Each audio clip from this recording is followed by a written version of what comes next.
మీరు చూస్తుంది KB9 news, ప్రతి క్షణం ప్రత్యక్ష ప్రసారం. విశాఖ జిల్లా పశ్చిమ నియోజకవర్గం పారిశ్రామిక ప్రాంతం జీవీఎంసీ 58వ వార్డు గల్లా ఫంక్షన్ హాల్లో శుక్రవారం చిన్నారులకు అన్నప్రాసన, గర్భిణీ స్త్రీలకు శ్రీమంత కార్యక్రమంలో పాల్గొన్నారు. నియోజకవర్గ శాసనసభ్యులు MLA Ganababu. ICDS project Visakha urban పౌష్టికాహార మహోత్సవ కార్యక్రమంలో భాగంగా ఈ కార్యక్రమం జరిపారు. అంగన్వాడీ ద్వారా చిన్నారులకు, గర్భిణీ స్త్రీలకు అందించే పౌష్టికాహారం స్టాల్స్ రూపంలో ఏర్పరిచి వివిధ రకాల తినుబండరాలను, పౌష్టికాహారాల వల్ల జరిగే లాభమేమిటో గృహిణీలకు తెలియపరిచే విధంగా ఏర్పాటు చేసిన స్టాల్స్ ఆకర్షించాయి. స్థానిక కార్పొరేటర్లు సాదర స్వాగతం పలికి జ్యోతి ప్రజ్వాలనతో కార్యక్రమాన్ని మొదలుపెట్టారు ఎమ్మెల్యే గణబాబు. అనంతరం ఏర్పాటు చేసిన స్టాల్స్ ని క్షుణ్ణంగా పరిశీలించారు. తదుపరి చిన్నారులకు అన్నప్రాసన కార్యక్రమంలో పాల్గొన్నారు. అనంతరం 30 మంది గర్భిణీ స్త్రీలకు శ్రీమంత కార్యక్రమంలో పాల్గొని ఆయన మాట్లాడారు. మరో వారంలో శరన్నవరాత్రులు మొదలవుతున్నాయని, అంతకు మునిపే అమ్మవార్లను ఈ విధంగా సత్కరించుకోవడం శుభపరిణామమని ఆయన కొనియాడారు.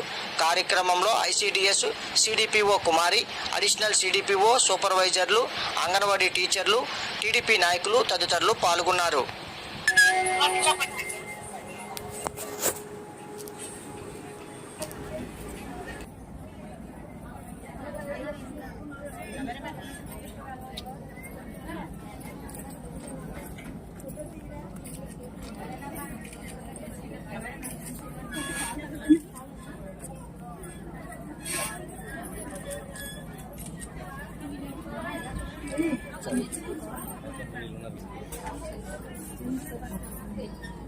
చెందులే పట్టిస్తాను.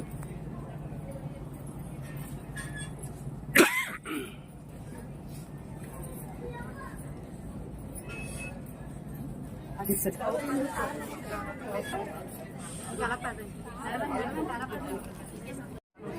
పట్టుకోండి సార్. హాయ్ హాయ్ హాయ్ నువ్వు కూడా అల్లం పట్టుకోండి.